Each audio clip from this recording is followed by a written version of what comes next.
Welcome back to Lush Life. It's a new year and Lush Life is back to take on 2021. The next two episodes are sponsored by Atlantic Canada, which is the eastern part of Canada that borders on the Atlantic Ocean and includes the 4 provinces of Newfoundland and Labrador, New Brunswick, Nova Scotia, and Prince Edward Island. Not only is it absolutely gorgeous, but for our purposes today, the folks there are serving up some great cocktails using some of Atlantic Canada's best ingredients.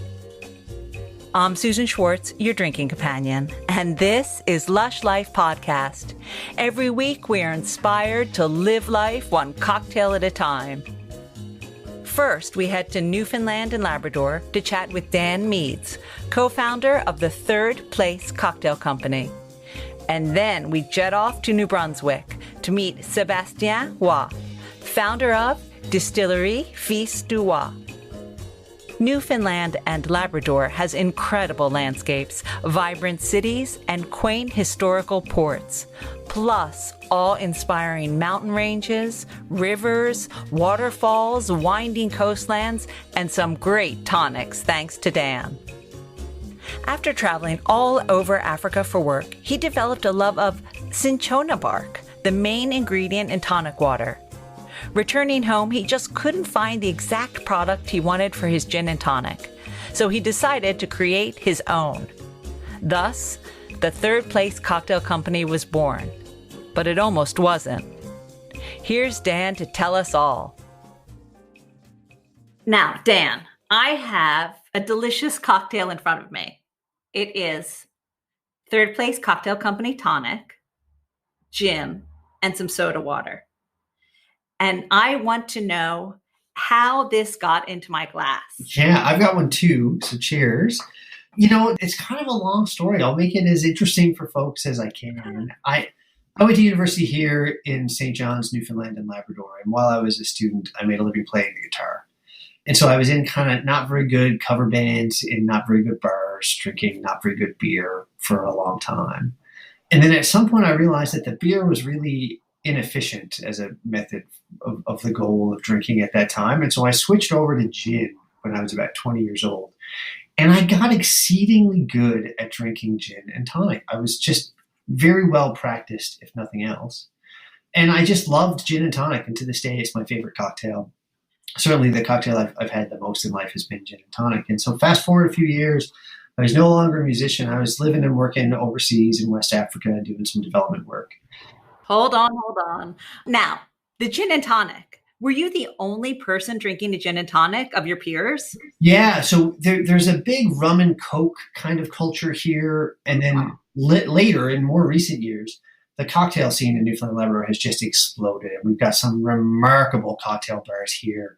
Some people that are doing some really beautiful, imaginative cocktail work. But back then, certainly in the bars I was playing in, it was a bottle of beer or kind of rum and coke.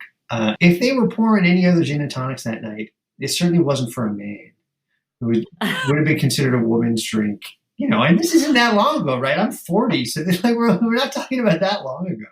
No, it really isn't that long ago. Everyone says that it was kind of here in London, the grannies drink. Yeah. Every grandmother drank it. Yeah. So, you know, I didn't even know what a gin and tonic was until I was like 30. Right. And so for me, I was just trying to get away from some of the sugar, frankly. I was finding, you know, the dark rum and Coca-Cola. I was getting these brutal hangovers and trying to go to university the next day and be smart. I couldn't do it all. And I guess it never even occurred to me to stop drinking quite so much at night while I was playing the guitar. And so I switched to gin and tonic.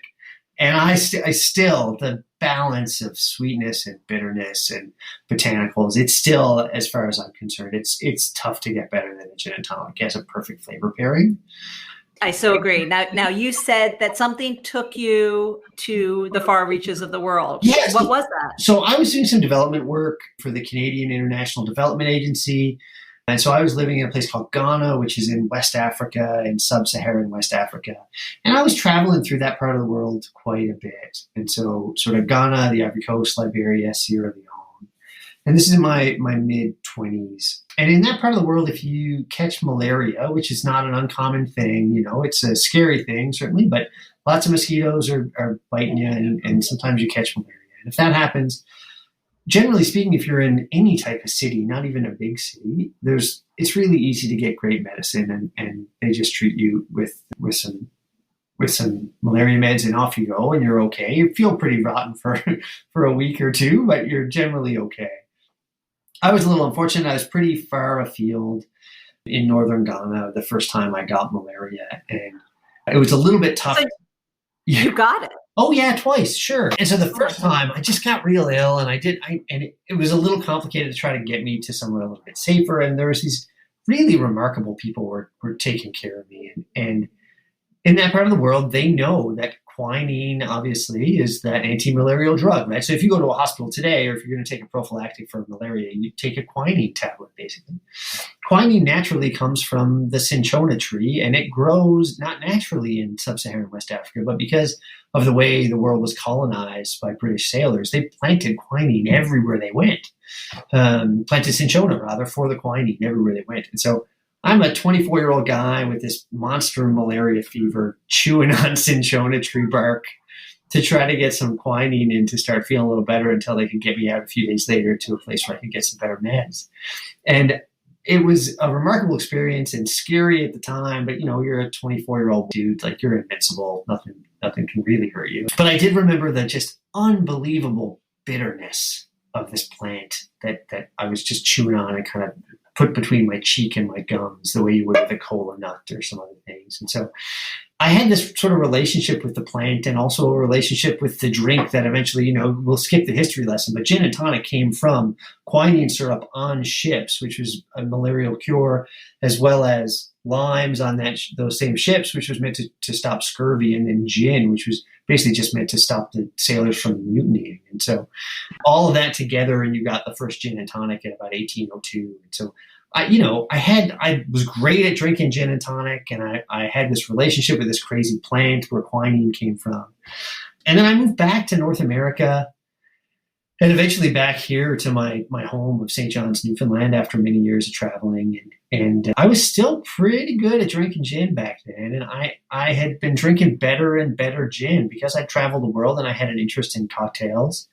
I'd kind of go talk to distillers, and I'd find interesting gins from around the world to drink. And it got to the point that I had stopped drinking tonic completely. I have to ask, I was going to say, it's amazing that after eating the bark that you would still like tonic and you weren't looking for a different mixer. Like, how sometimes there's some herbal spirits that may taste like cough syrup when you're young, especially if they're cherry flavored, and you take one whiff of it and you think, I'm never going to have that. That just is horrible. I'm surprised that didn't happen with you and tonic. It was the opposite, that every tonic I had after that type of experience felt too light and sweet. It wasn't bitter enough. And I felt like it was just killing the gin. And so I was drinking better and better gin, but still buying yellow cans of tonic water from the grocery store. And I eventually gave up on the tonic completely, and I was drinking gin on its own or sometimes with ice. But eventually I moved back here to St. John's, and I had this memory of this plant, and I was thinking, gosh, there's got to be better tonic. And there are some good carbonated tonics out there. None of them at the time were available here in St. John's. So I was buying them from having friends in the UK ship them over and doing all kinds of foolishness. And then I thought, I bet I could make something just for fun. And so I had some friends in Peru send me up some Cinchona tree bark, which is where that source of quinine sort of grows originally. And they were in the coffee business down there. And Cinchona was a bit of a weed for them on their coffee plantations. And so they just as a gift sent me up some of this tree bark. And I started messing around with it on my stove to see what I could do. And it's unbelievably bitter. I mean, Cinchona tree bark is literally the second most bitter natural substance in the world. And so did you just pour like tons of sugar in it, sugar and water? Yeah. So I was just boiling it on the stove at first to try to get this bitterness and this beautiful dark mahogany color out of it. And then thinking about like what goes great with gin. What do I like the flavors of? Like lavender and lemongrass and citrus. And how do I want like, if I'm making a gin and tonic myself, what do I want it to feel like? What do I want it to be like? And so after a few thousand tries, just for fun on this little, 1 and 2 cups at a time on a stove, I came up with what I thought was really kind of tasty. And I decided that this was a perfect gift for my pals for Christmas. And so I put it in mason jars with a sticker of my face on it and gave it out to my pals as a Christmas gift. And that was the full extent of the goal. Like, I wasn't trying to start a business. I was just like, hey, this is fun to drink at home, and I bet my pals around the world and here would enjoy it. And so I just put it in mason jars and sent it off to some friends. How much did you make? Oh, a few liters then. I mean, I guess it would have been, when I think back now, I think it was 15 mason jars. And so just, like 15 friends around the world, some here at home, and just off it goes with a Christmas note saying, hey, here's how you mix it. Give it a go. Let me know what you think.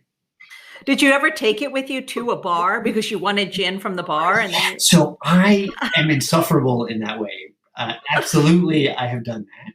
And ask for a gin and soda and then just pour an ounce of tonic from a little flask. Other people keep gin in their little hip flask, but I was keeping tonic in it.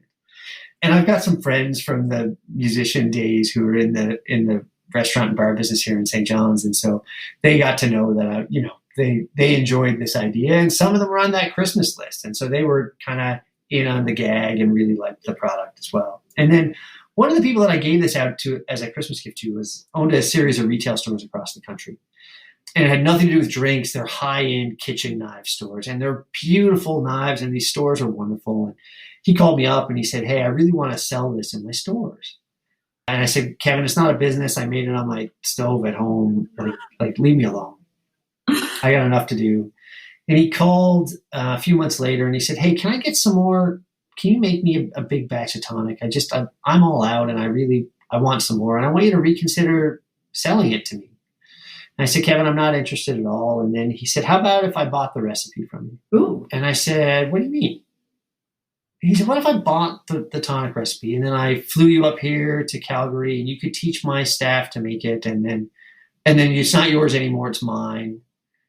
Did a little bell go off like ding, ding, ding, ding, if someone is willing to buy it? Gosh, more than that. I said, that sounds great. Let's make a deal. Like, you just come up with a number, send a contract. Like, let's do this.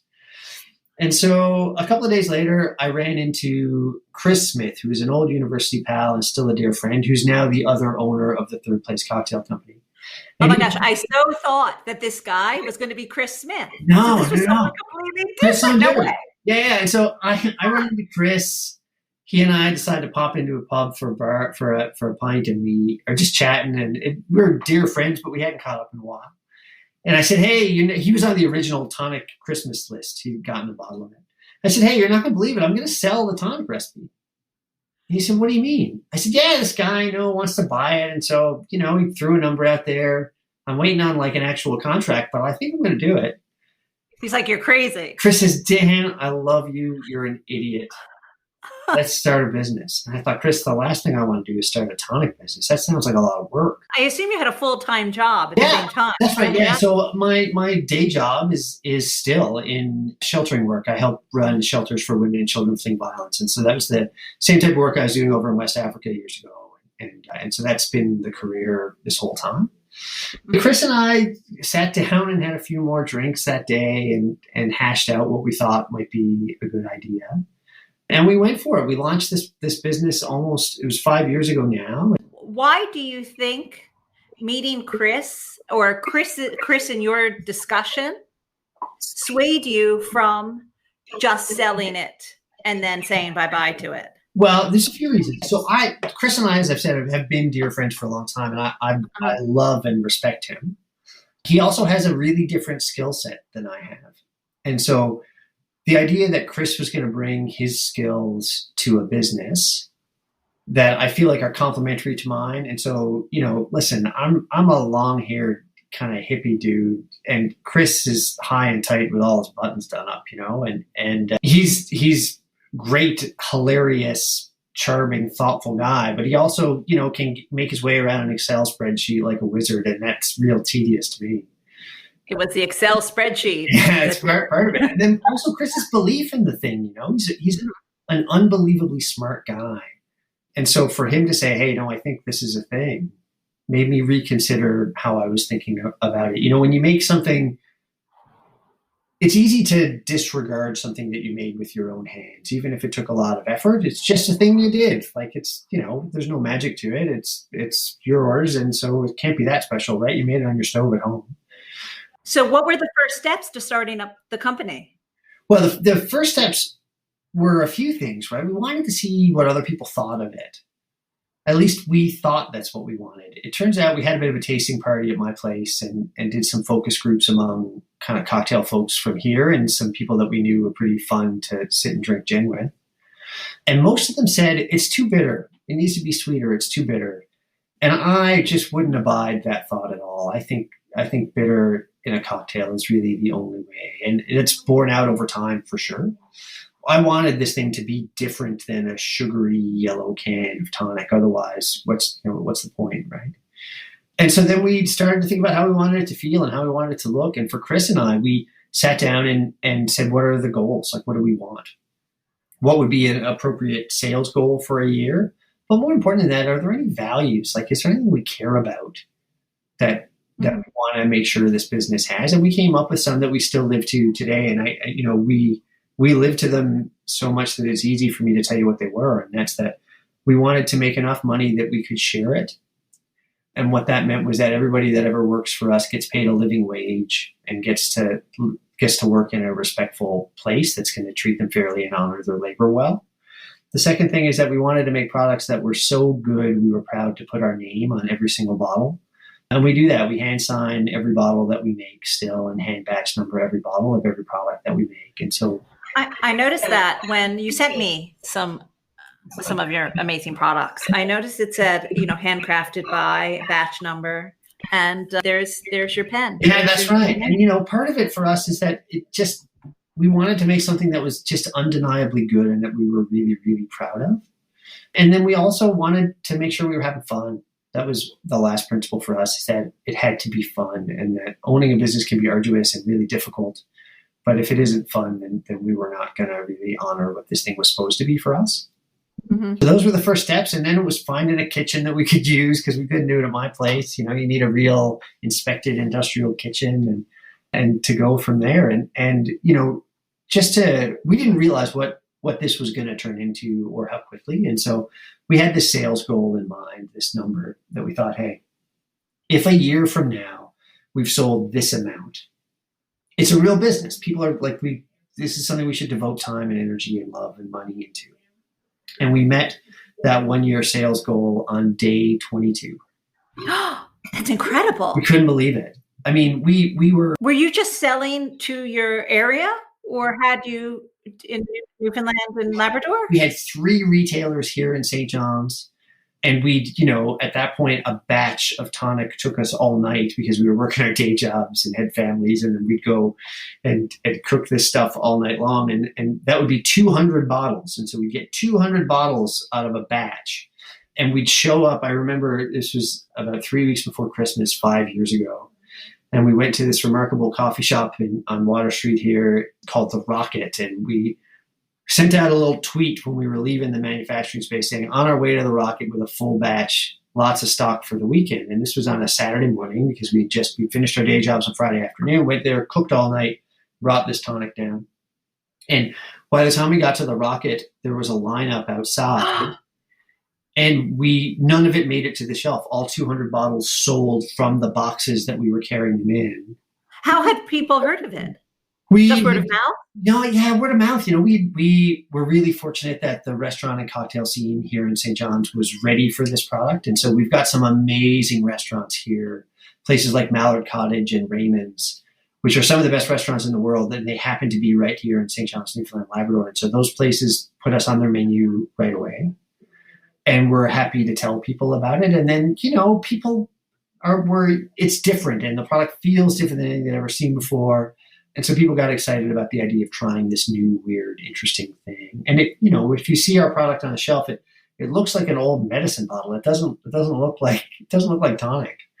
Yes, I love your packaging, and I went through and tasted every single one, and I thought gosh, I could drink this by itself. Yeah, thanks. You know, Yeah. just as well. They're super interesting. Now, so you had the tonic going. That was obviously a huge success. Yeah. How did you plan on what you wanted to do next? Did you even think there would be a next flavor? Originally, this business was called the Third Place Tonic. We just thought it was one product. Then, Oh, wait. No, let me interrupt you.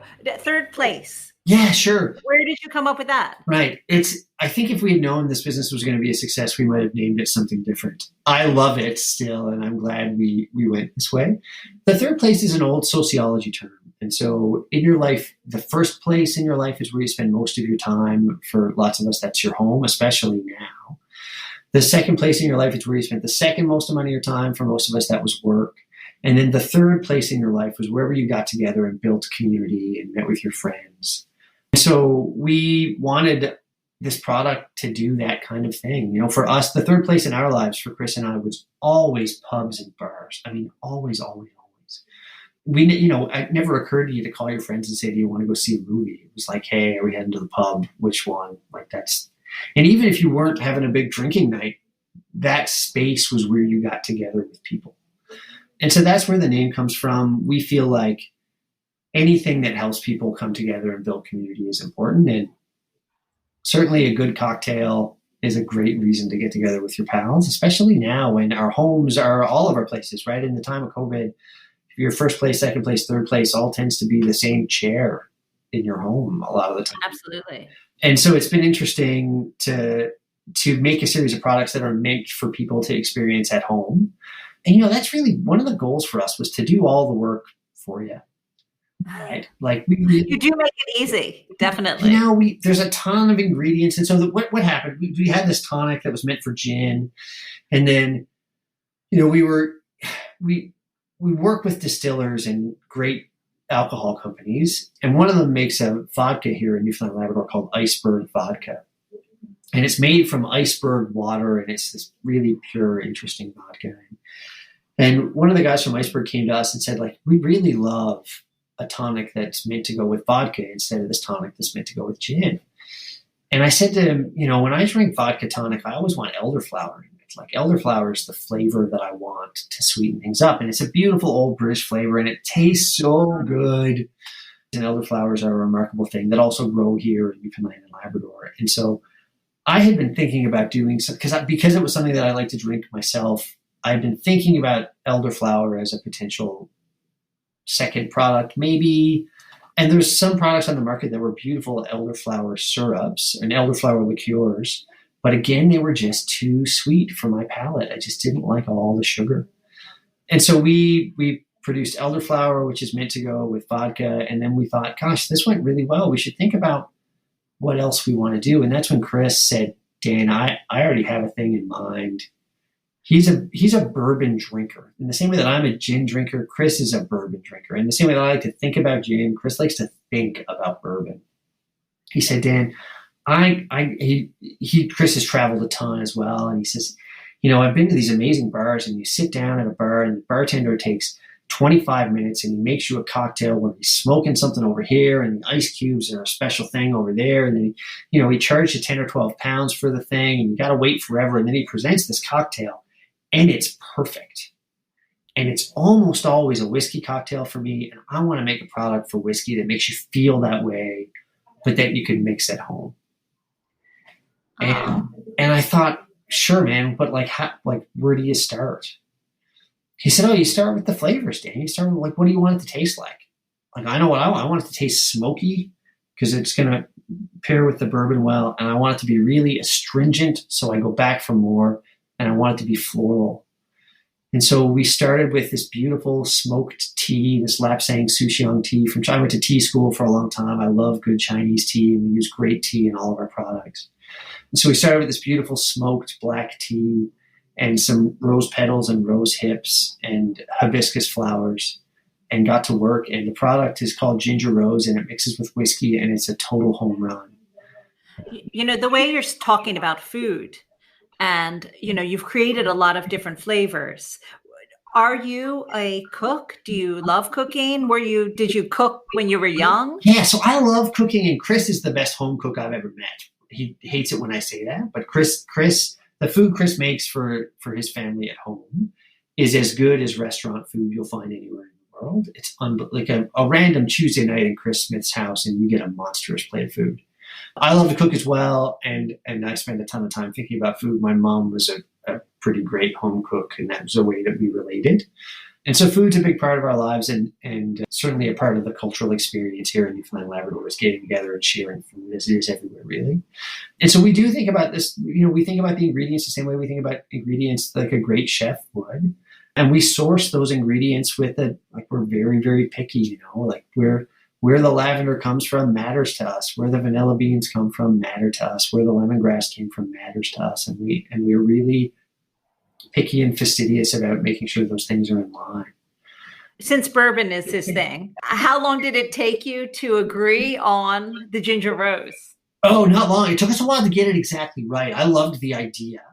I like whiskey as well. I'm a gin and tonic sort of fellow, but I do love a good whiskey cocktail. And so when Chris came to me with that idea and said, I want it to be a smoky whiskey mix, I thought, gosh, if we can pull it off, I think it's beautiful. And then it took us a real long time. We worked on that product for almost a year before it was ready to be released. It wasn't a linear process for us to get that to a point where we were really excited to put our names on it and put it out into the world. And then we came up with another one, rum and coke. Well, I was going to say, you said something before at the beginning about everyone drinks rum and coke, right? So you have a cola. I think that a good, like a proper Coca-Cola in a glass with some ice. I don't drink this sort of thing ever, but I know it's a perfect taste experience of bubbles and delight, right? You just want a Coke, and only Coke will do. Totally. And so, years ago, living in West Africa, you'd take these cola nuts, which is where the name cola comes from, is this West African nut, and you put it between your cheek and your gums, and it's just this remarkable, delicious, bitter, nutty taste. But the part of it that I love best when I lived over there is that it's just this caffeine drip into your body all day long. And that's beautiful to me. So when it came time to think about what we wanted to pair with rum, we wanted it to be a cola, but not, all of our products are all natural. We don't have any chemicals or additives. There's nothing in these bottles that we aren't proud of. And so we thought about making a cola from the original cola ingredients. And so cola nut and vanilla, and starting there and seeing what we could do to pair with really amazing rum without making it too sweet. And we came up with a product that's I love our cola product. It's great. And it's great with just carbonated water, just some fizzy water, and you get like a fancy cola in your glass right away. But then if you pair it with rum the way it says on the bottle, I think, you get a rum and Coke experience, but just to the next level. It's a different thing altogether. And the last one that I tried was the Radler. So you obviously went back to your beer roots, even though you didn't like beer, to make beer palatable. Yeah. So I can enjoy a nice cold beer as much as anybody, but the thing that I loved more than anything was there was this renaissance of radlers happening in the world. And a radler, of course, is this German concoction that cyclists found years ago when you mixed beer with lemonade. And I loved it. The problem for me was that there were two things about it that I didn't like. They were too sweet. I was going to guess. Was it too sweet? Yeah, but the second thing is that it's so inefficient, Getting a radler that's 2.5% alcohol, it just feels like half of my glass isn't what it's supposed to be. And so we were working with a great brewery here in Newfoundland and Labrador called the Port Rexton Brewery. And we were talking to them about what we loved about beer and what we loved about cocktails. And I was telling them, I'm a runner, and in these long races, sometimes it's really nice to have something refreshing to drink, like a radler when you're partway through. And Chris and I decided to take a crack at making a radler that wasn't going to be too citrusy, but that you could mix with a full strength beer. And so using our product, any light beer, so a lager or an ale, you can add an ounce of our radler and pour it on some ice. And you get whatever beer you love turned into a nice herbaceous, citrusy radler. And we love it. And we the places that buy the most of our radler is breweries that want to use it in their brew pubs because they want to be able to pour a radler, but making a radler can be an arduous process for a brewery at times. And so it helps them kind of really pair with their beer and expand their menu options. I have a question about you're from such a beautiful part of the world. And are there any specific ingredients that because you talked about cola nuts and things that you get from far afield. Yeah. Which ingredients have you used that you've gotten locally or thought, oh, I need to use this in something that's from Newfoundland and Labrador? Yeah, there's a bunch. And so there's two that I'd love to just make sure people know about that I think everyone understands the virtue and the value of, but not necessarily that it grows on this beautiful little rock in the North Atlantic that I live on. One of them is juniper, right? I mean, the thing that makes gin Oh, no way. is juniper.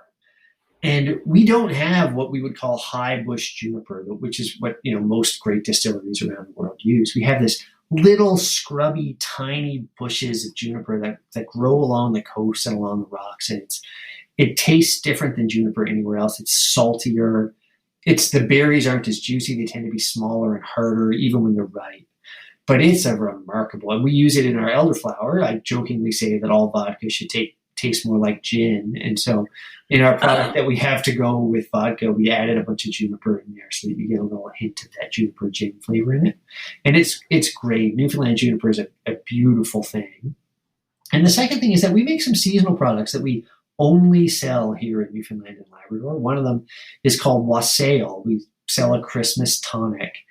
And, I saw that on your website and I was like, oh, how am I going to try that? Well, Darn. Spoilers. We're going to do something new this spring. In the time of COVID, we're rethinking the way we want to do small batch stuff. And so folks will hear this no doubt before it's released, but we're going to release a spring tonic this year that's made from Newfoundland spruce tips. And so spruce trees grow here. And again, they tend to be kind of stunted, smaller trees than spruce trees are when you think of sort of a big majestic spruce. But in the spring of the year, when the buds first start to come out on spruce trees, the tips of them are edible and they're delicious. They smell kind of Christmassy, but they're tender. You can pickle them, you can fry them, you do all kinds of fun things with them.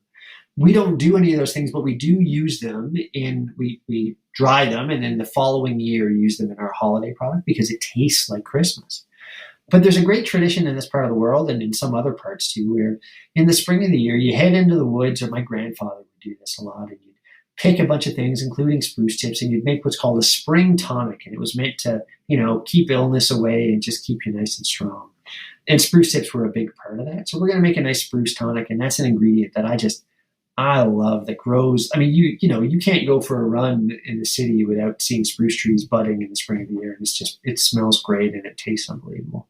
You kind of probably answered my next question was, you've created all these fabulous things. What's next? What are you planning? Anything new? We've got a bunch of things in the works that we had hoped to release in 2020, but obviously, like all of us, 2020 kind of put the brakes on some things. We've got other products in the pipeline that are ready to go that we chose not to release this year for a whole bunch of reasons. We had just launched in the United States in late 2019 and early 2020, and we're going to make sure we do a great job of building that market again in the post-COVID world before we put anything new on the shelf. But we're going to do a couple of special small batch things in 2021 that we're just going to sell on our website to anywhere in the world, so folks can check us out, thirdplacecocktails.com. And we're going to sell some really cool things, including, hopefully, if there's enough spruce tips around, a beautiful spruce tonic that I think is going to be a real hit for folks. And then we've got some other ideas. The cocktail world, it changes so quickly, and it's done the changes in how we think about cocktails and flavors over the last even 5 years, certainly 10, but 5 years has been unbelievable. And we've been learning with everybody else and, traveling around the world back when that was the thing you could do, and having these remarkable bartenders make these remarkable cocktails for us. We've been thinking about how we want to make products that are going to fit in on those best, we're lucky that we're on some of the best cocktail menus in the world, and we want to stay that way. And we know that we got to keep up because all these tiny distilleries are making unbelievable spirits.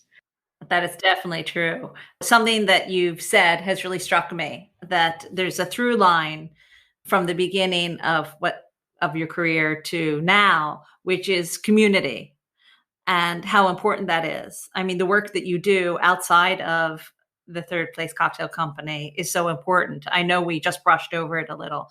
It just seems to me that is inherent in everything you do. I think, I can tell. yeah, I mean, I think for all of us, that's the case, right? Whether we're as explicit about it as myself and Chris try to be with this business, or if it's just how you find joy in your life. I think, we're all learning a little bit more about ourselves and how we relate to each other in 2020, and recognizing that those little things that we used to take for granted, maybe we need to pay a little more attention to. And so just those quick conversations with your neighbors or folks.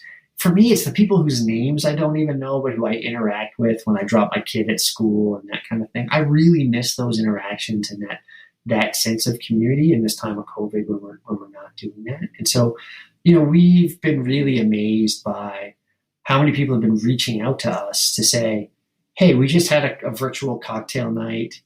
We really love your products. It's been really great to be able to share this stuff. And so for our a business that we hope would help people come together and also help them drink better, right? Like you don't need, your gin and tonic can taste really good at home, like it can, and it doesn't need to take you forever to make it. In order to do that and help people build community at the same time has been really fun. It's been one of the few sort of bright lights of 2020 for us. Yes, yes. And with every sip that I take of your products, I will think of that. So do you have any top tips for the home bartender?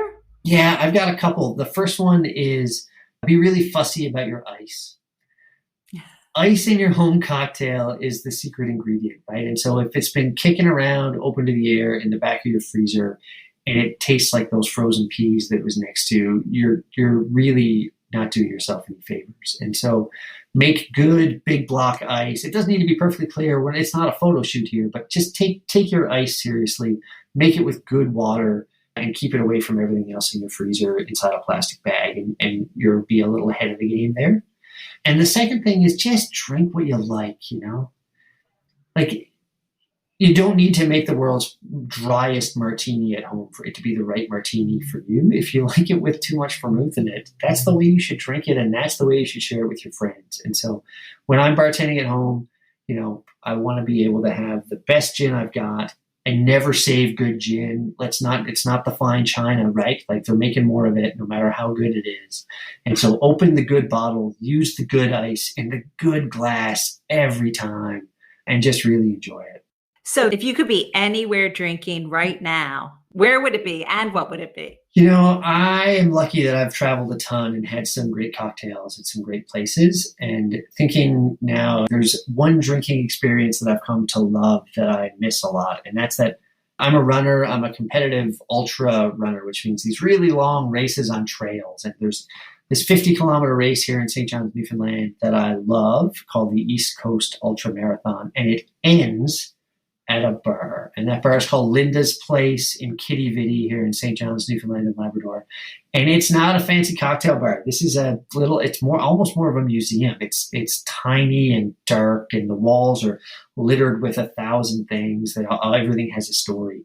But it's the finish line. So you get to run 50 kilometers on this brutal trail, and then you cross the finish line into this bar, and you get an ice cold beer and pop the top, and gosh, do I ever miss that experience. And so if I could be drinking anything, it would be a cold beer at Linda's Place, the Inn of Old here in Kitty Vitty, at the end of a 50-kilometer run. Do you think that they made the run specifically end at that bar to get people to do the run? So it's part of the experience for sure, right? This is going to sound crazy, but there's a chili cook that happens all day long while you're out on the trail running. There's this beautiful people cooking chili in this bar, and you get in there and you get a bowl of hot chili and some homemade fresh bread and an ice cold beer. And then if you're like me, you sit around and talk to your pals about why you didn't run as fast as they thought you would. I think I would even run that. And I am not a runner. Just to get the chili and that ice cold beer, it sounds divine. It's great. So thank you for telling your story. And cheers to everything that you've just said. Sure. That's great. Yeah, everybody enjoy it. The first chance we get, let's all run into the streets and hug and kiss each other. Absolutely. I can't wait to be over there and meeting you personally. So thank you again for being on the show. Thank you. As we move southwest to New Brunswick, we delve into the hidden gem of Atlantic Canada with its beautiful coastline, charming fishing towns, and epic national parks. It's also home to Canada's oldest farmers market in St. John, which promises some pretty amazing local beers and spirits. Our guest, Sebastien Roy, is one of those making amazing and award-winning beers and spirits. He is owner and president, master distiller and master brewer of the first distillery in New Brunswick, the Distillerie Fils du Roy. And it all began with his first sip of absinthe. Well, maybe a bit before that. I'll let Sebastien tell you. I'm so excited to have you here today. And I can't wait to hear all about the distillery, how you started. Why don't you tell me a little bit about yourself and how you even got into the drinking world? I have been passionate by producing of alcohol since the age of 14. People don't remember, but long time ago, before internet and Google and all those apps, there was books in the houses, and my parents had bought an encyclopedia, and there was a certificate saying that all that knowledge would come to me when I would be older. So I started to look in those books, and eventually I found a book on fermentation, ethylic fermentation. And when I read it, it was pretty simple: water, sugar, yeast in a closed container, and that would produce alcohol. So I read it a couple of times before I dare to mix everything together. But one day my parents were outside, so I took the biggest jar my mother had, and I poured some water in, some sugar, and she had yeast to make bread. So I put pitch in, and I hide that in my closet. The day after, when I took out the jar from my closet in the basement, it was moving inside the jar. At that time, I was so amazed. It's a good thing you could have blown up the whole house. I know. It's also so funny that you, of all the things in the encyclopedia, because I'm sure it was a big encyclopedia, you chose to do that one thing. It's like it's fated. You were meant to be in the alcohol industry. But the feeling I had when I saw the liquid inside the jar moving was just the beginning of something greater. I was very impressed by having created life, because for me at 14, if it was moving, it was alive. So for me, there was no doubt it was alive, and I created that life. But at that same time, I was very scared, because the adults at that time were saying if you produce alcohol, you can become blind. And I didn't want to become blind because of that experiment. So never I drank it. Never I would want it to go close to my eyes. I was so scared. So eventually... thank goodness. I know. The encyclopedia was not mentioning how you become blind. So that was even scarier. So eventually I went to university in business, and that's where I learned that when you ferment sugar, you can't become blind. And I had a little closet at university, and I had all my equipment, and I was fermenting wine, beer, different product I was able to ferment. You must have been super popular. Yes, exactly. I learned a lot of things at university, but one of the things I learned is when you produce alcohol, you have a lot of friends, and they were coming normally on Friday, especially beer that I was producing, and share it with my friend. It was a very, very nice time. I did a lot of error during those experiments in my closet at university. But after I finished university, 2 years after, I started to partner with another colleague from university. He was a microbiologist, and we started our first company. It was in 2004. It was a nano brewery called Acadie that still exists today. And we did that together until 2011. Now, were you also doing a separate job, or you just went right into making beer, doing the brewery? It was a nano brewery around the size of 80 liters. So we had to have a real job. It was more for fun. It was a passion. At a scale that was a real business register it was a real thing. It was all the inspection, everything was done as a real brewery, but it was tiny. So in 2011, my friend wanted to stay it as it is, 80-liter nano brewery. That's what he loved.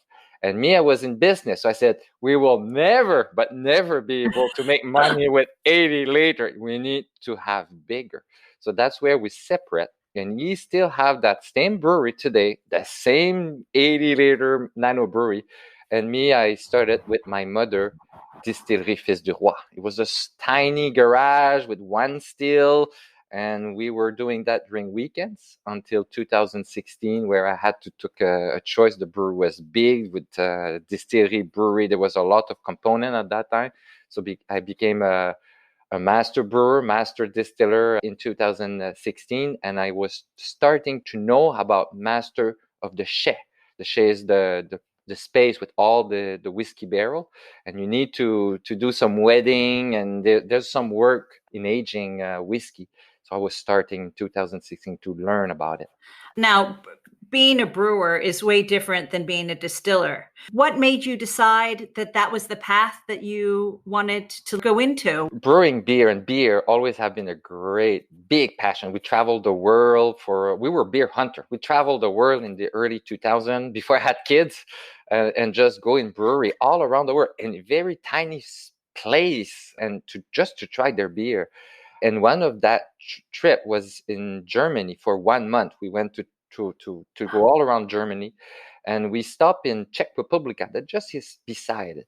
And we went to Prague, and we were like a little bit, it was the third week, a little bit fed up of beer every day, all the time. So we said, let's do a change. And it's my business partner at that time, Patrice Godin, he said, let's go try absinthe. And I said, what is absinthe? He said, it's only legal currently in Czech Republic and in Spain, in Europe. And he told me it was green, made with wormwood, and big story. Yeah. So I said, I don't mind, let's go. And we went to an absinthe bar. But when I saw the fountain, those nice glass, the spoon, the sugar, the fire, it was green. I said to my friend, I said, we are in the wrong business. It's not a brewery we should be in, it's a distillery. And that is the stuff we should produce in Canada. He said, you had too many drinks. Let's continue with the beer.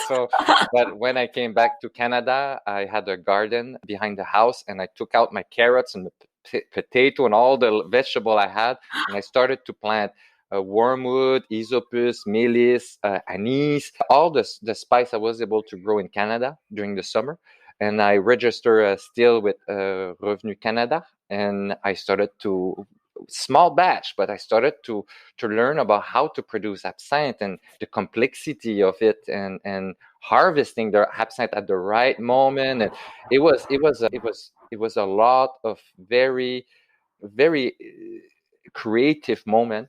So in 2011, my mother had difficulty with her employment. She was in printing industry, and printing was not going well at that time. So I said, we need a plan B, and have one. Let's start a distillery and let's be absinthe producer. And she said yes. Had she had absinthe before? No, she had no clue what it was. I have a question for you. You had it this one time in the Czech Republic. When you came back, how did you know how to find that one specific flavor that you wanted to create? Did you just always think that you would know how to do it because of your history of brewing? Again, I did like I did always since the age of 14. I read. I went to Encyclopedia in the Library of France. It's online, and I went to some different books of literature about how to produce absinthe. What are the flaws? How to troubleshoot an absinthe? What flavor you will do if you don't do something, or if you do something? And just with just those information, I had the good information of how to dose a little bit the absinthe and what type of taste. And then it was to try to find absinthe in those years. It was not popular. It was barely legal. It was difficult. So to produce mine was something that was very rewarding. It was to create something with instruction from the past that is like it's forgiven, practically a spirit, and to put it again alive, and to grow those botanics that compose that spirit was a lot of pleasure. How was it received? Was it just you drinking it, or did you find a whole audience for it? Well, I think I was the only one that liked it, because everyone preferred my gin, and they say, "Oh, your absinthe is good, but your gin is fantastic." And I was trying to push my absinthe, but people really just prefer the gin. And I went to a competition. So you were also creating gin? Because when I left you, you were just creating absinthe. Did you also want to create gin at the same time? No, it was an accident. There was some botanic I was not able to grow, like star anise. I can't grow that in Canada. It's impossible. Or it would be difficult, maybe not impossible. So there was a catalog, and I was looking at all the type of botanic I needed for my distillery. And at one page, there were juniper. And I look at that and I say, juniper, it sounds familiar. I think they produce gin with it. And I continue. And then I came back and I said, let's buy 2 bags. I will do an experiment one day when I have time. I will just put that in the still and try to do gin. And that's it. So I had those back at the distillery in the corner, and I was producing my absinthe. And one day we had like a lot of absinthe. So I said, I don't have anything to do. Let's open those juniper bags. And I mix it with all botanics I liked. No big research, nothing fancy, just spontaneously. I just dose, and I it was lucky I wrote it. Sometimes I don't write it, and I just pitch in. So, and it turned out that I bought a clear bottle because I never wanted to have a mistake and someone having my absinthe that was in dark bottle and it tastes gin. So I really separate both. So when I had family members at the distillery looking at my absinthe, they were asking me, what is in the clear bottle? And I was saying, no, that is an experience. It's I tried gin, I just for fun. And they say, I want to try it. So I said yes, and eventually they say, I like your absinthe, but I want a bottle of gin. That's the product I want. So eventually I made labels, and people were coming to buy my absinthe, and sometimes they were taking gin. So I sent them to competition. I sent the absinthe to a competition in San Francisco in 2013.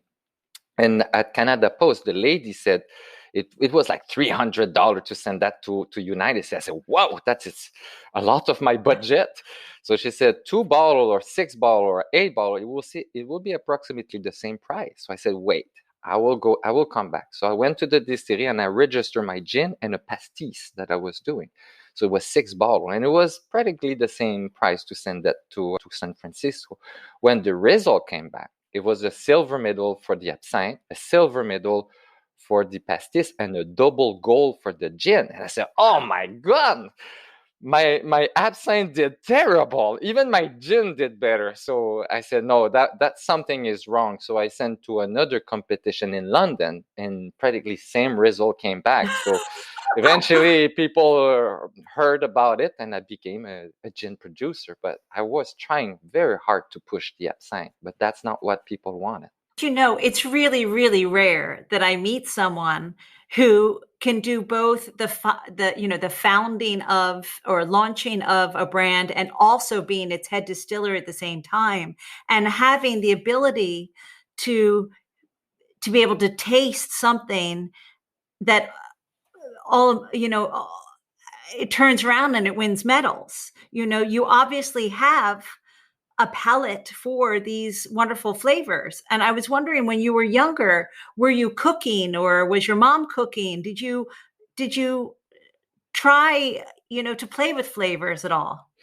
I come from a family that when we gather, we would normally share taste, flavor, drinks, cheese. We like to share and taste. And with alcohol, because of practicing and reading, I'm able to put the words to taste that I can feel. So we all have the same nose, we all have the same mouth, but it's not everyone that can put the words to what they feel when they have the flavor in close to their nose or in their mouth. So yes, I always have been good to identify flavor. And by doing the distillation, it was an annex of being able to express myself with flavors and share those flavors with other people than my family.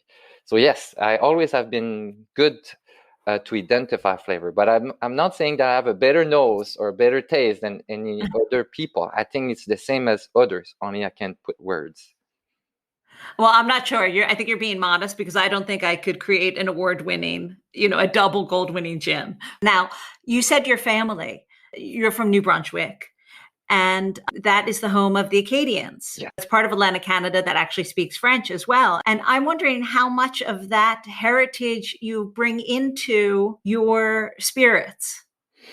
History was one of the only thing I was good at school. I was always very close, not to pass. Always 1 to 5 points. That it was just enough to always to go to the second grade. Always had difficulty with French. Always have difficulty with English, with mathematics, with everything, except history. History. I was doing the same as all the other class. I was just there listening, taking notes, but for some reason, it stayed. I was the best of the class in history, but poor in everything else. So when it came to name the product for my company, I had all those stories fresh in my head, and it was very easy to say, let's talk about that tradition. Let's talk about the native and how they were producing aneda and how it saved the first colony that came here from Europe. So I always have mixed flavor, but also history to all of my products. And can you tell us a little bit about that history? Yes. For example, I did last year a paint. It's the only paint that exists of Le Sieur de Mans. Sieur de Mans was an entrepreneur in France, and he invested a lot of money. And he had 3 ships, and he went here in 1604, and it started the first establishment, the first French establishment at l'Île Sainte-Croix. It was terrible, so they went to Port-Royal, that became the capital of l'Acadie until 1713. But there were no painting of that gentleman. So last year we made a very nice paint for people, for the next generation to remember that person. So, but he was a Protestant in the wrong time in France, that it became Catholic, and he was forgotten. Is one of his employee is this cartographe and navigateur that got all the credit, Samuel de Champlain. But Samuel de Champlain was only one of his employees, but he got all the credit. Sieur de Mans was forgotten in history. So I bring him back in, even with the paint. Different captain, different people that have no face, that I'm producing face for them, and I use that as a label for my label. And the artists know that they will give for educational purpose those image to everyone. Oh, that's fabulous. So when your mother was starting to change careers and you bought the distillery, you created this distillery, other than the absinthe and the gin by accident, had you thought of creating other products? To create is what reward me. Money, I have money to live. I have enough money for my house, for my car, to buy the grocery and everything. That's it. That's what I need. Really, what reward me is to create. It's a great satisfaction. So yes, I produce rum, I produce single malt whiskey, single pot still whiskey. I'm producing different type of spirit, different type of beer. I like just to bring things together. I start last year a malt house. It's the first malt house here in New Brunswick, and a lab to produce our own yeast. I really want to be able to create everything, every step of the production of alcohol. I want to have a total control and creativity on each of those steps. And do you find a lot of the ingredients in New Brunswick around where you live, other than the ones that you've grown? Yeah, it depends. Like there's some, like cinnamon, for example. I would never be able to grow that. So if I put some in my gin, I have to get supplied by a country that produce cinnamon. But most of it that I can grow, I will grow it. I will grow my hop. I will grow my barley. I will grow my rye to do a Canadian rye whiskey. I will grow everything I can, really, to learn from the ground up to the bottle how to manipulate those ingredients and how to create something from it. And even I even change a little bit the rules here in Canada. It's not to change, but I push a little bit the law in the production of whiskey. Normally, we age the whiskey at around 70% in the oak barrel or barrels. And after it's done, after minimum of 3 years, we can take out the whiskey, and we normally cut it with water to bring it to around 40% alcohol, or depend. So I challenged that, and I said, because the law don't specify it's water. So I said, can I mix my whiskey after it's done with the beer used at the beginning of the process? And there was nothing in the law that was like that didn't permit me that. So they agree, and I call that an Acadian whiskey. So it's made with the same beer used at the beginning of the process to produce the whiskey. That is what is mixed with the final product. So it gives very nice banana flavor, apple flavor in the smell, and it adds some sweetness, but very lightly sweetness in the taste. So that was a little bit like innovation in the world that is very strict in terms of rule and regulation here in Canada. I like always to push it. It sounds delicious. Yeah. Now, have you seen the taste of the people who buy your things change? Are more people drinking the absinthe now? Or do you find that they're just still going to the gin and it's hard to convert them over? With time, I learned one thing: marketing make really the big difference. So the taste of people is influenced by marketing. So I don't put a lot of marketing in absinthe. We like to do it. We like to keep it small. Everything I do, I like to keep it small, but to do a lot of small things altogether. So, but with information, with what I call marketing, you can change the taste of people just by having more visibility on that product. Yes. Yeah, speaking of that, let's go back a little. We didn't really discuss the name of the distillery and where that came from. How did you decide what to call it? Because you were doing it with your mother, Yes, it was at a fire when we started the small discussion about the economy here in the region. It was not going well, and we needed a plan B. I suggested to be absinthe producer. It would be tiny. And then my mother asked me, how would you call that company? And I said, that's a good question. So it took me a couple of days to think about it. And because I wanted to use the old technology, so copper pot still, it's no technology, it's just a big pot of copper with a helmet, and that's it.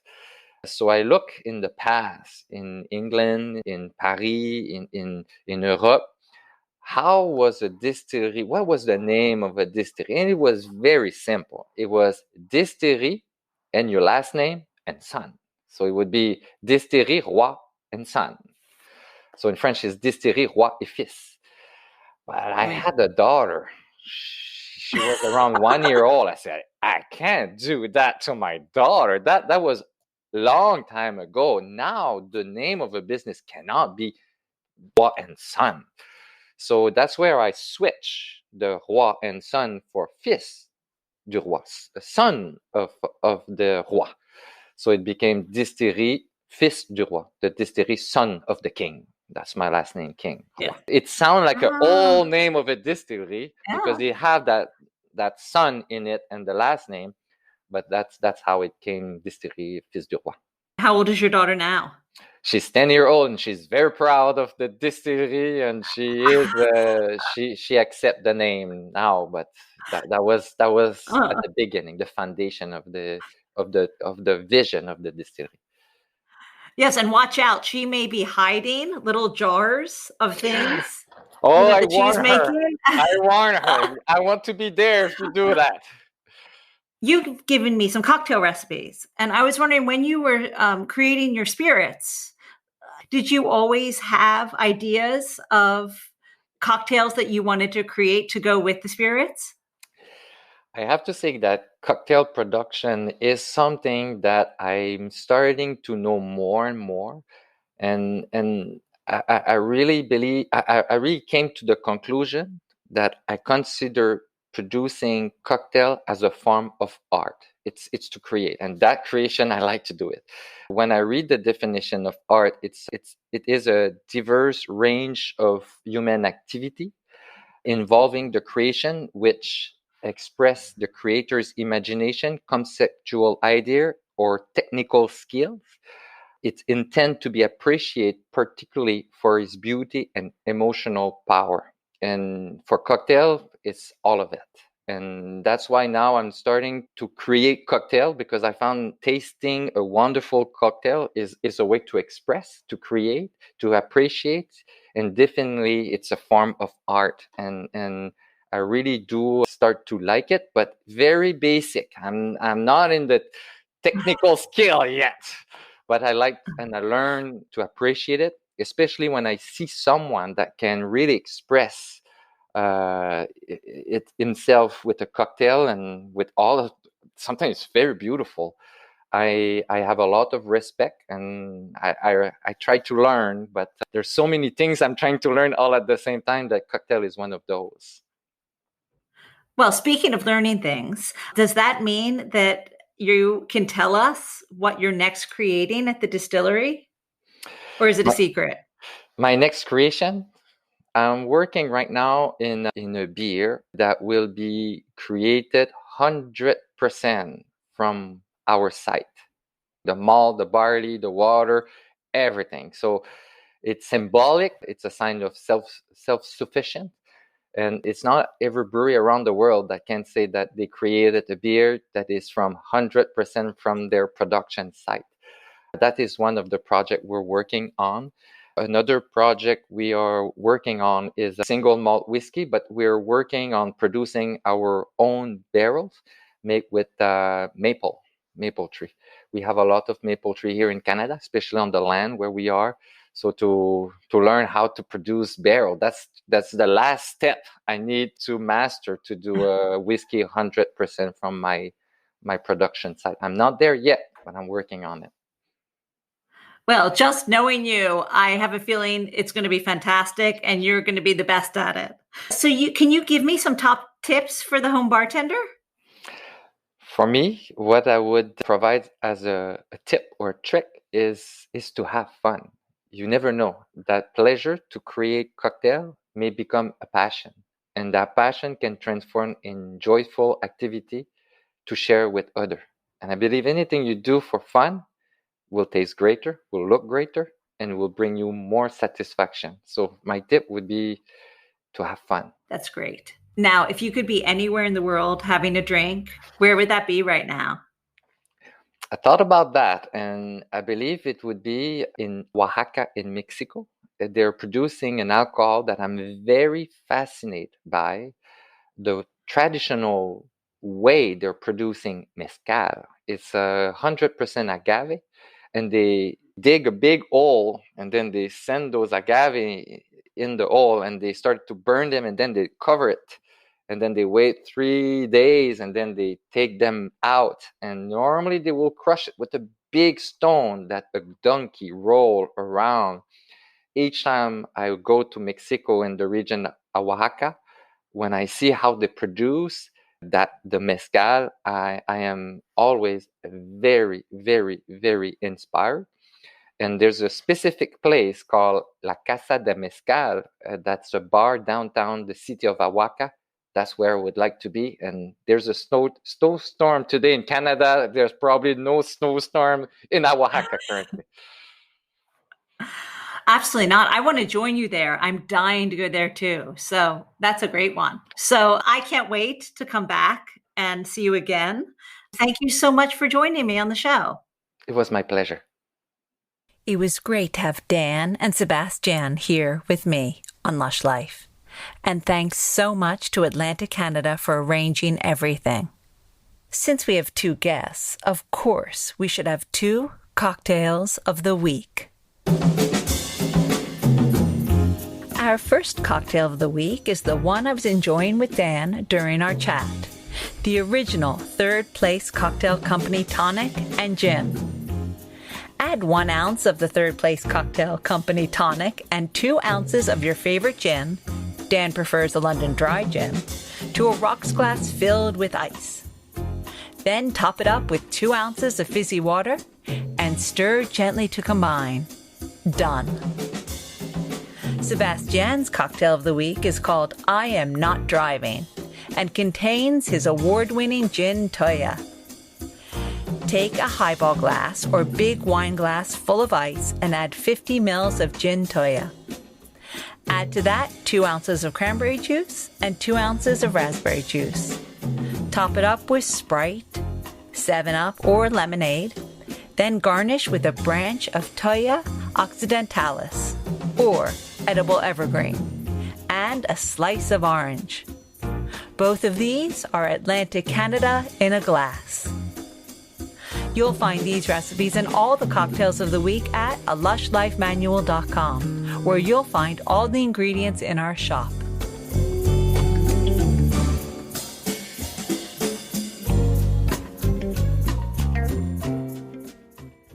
It's such a shame that I never spent more than 7 weeks in Canada, and all of that in Montreal making a film. I keep saying, once we get a handle on coronavirus, I am on that plane. So, if you live for Lush Life, make sure you're giving back to the bars or restaurants you love by donating or taking part in cocktail or food delivery where you live. Theme music for Lush Life is by Steven Shapiro and used with permission. And Lush Life is always and will be forever produced by Evo Terra and Simpler Media Productions. Which leaves me to say the wise words of Oscar Wilde: all things in moderation, including moderation, and always drink responsibly and wash your hands and wear a mask. Next time, we head to 2 more regions of Atlantic Canada, Nova Scotia and Prince Edward Island, to meet 2 more industry folks who are shaking up the scene. Until that time, bottoms up.